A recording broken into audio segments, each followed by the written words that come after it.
Yung interesado siya sa yung insurance na hindi lang to pangpatay habang buhay ka pa, ito yung mapapakinabangan na. Opo. Paano ba yun na kasamang Romel? Yung insurance na buhay ka pa napapakinabangan na. Ay, salamat sa iyo, partner, kasi may tanong din yan eh. Nalimutan ko nang banggitin. Okay. Opo, kasi ang tanong niya, bakit ang insurance daw karamihan pag namatay lang nakukuha? Hindi po ganon.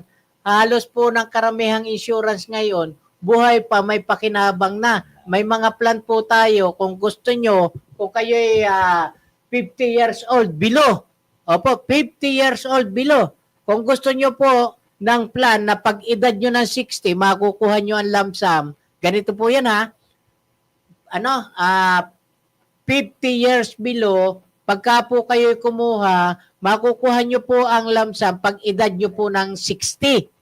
Kung kumuha po kayo ng 1 million na face amount, sa ayaw nyo at sa gusto, pag edad nyo ng 60, ibibigay po sa inyo yan ng company.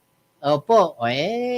Habang may, Yan, sabi ko laging sinasabi. Ronel, garantisado po yan, di ba? Opo, guaranteed yan.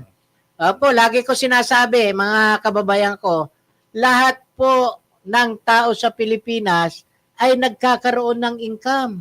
Habang may income pa po kayo, habang may pambayad pa po kayo, at habang malakas pa po ang inyong katawan, samantalahin na. Samantalahin nyo po, opo. Hindi po lahat ng pagkakataon ay may income tayo. Although ngayon ay malaki ang income natin, darating ang panahon na nawawala po yan. Alam mo, kasamang Romel, hindi lang sa yung sinasabing insurance, na kapag naputulan ka ng kamay, at ikaw ay sa makabilang buhay na, tsaka mo mapapakinabangan.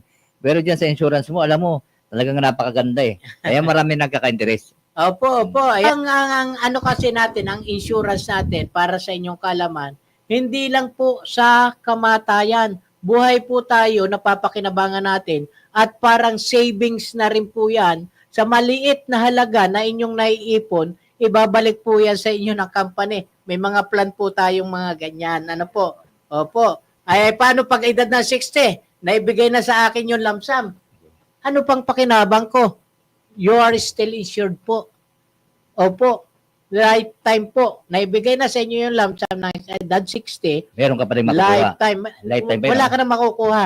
Ang may makukuha yung beneficiary mo. Opo, yung may iwan mo. O di ba maganda? Ang ganda niyan Opo, kaya partner, lagi kong sinasabi na kapag po tayo ay may insurance, hindi po maghihirap ang ating bansang Pilipinas.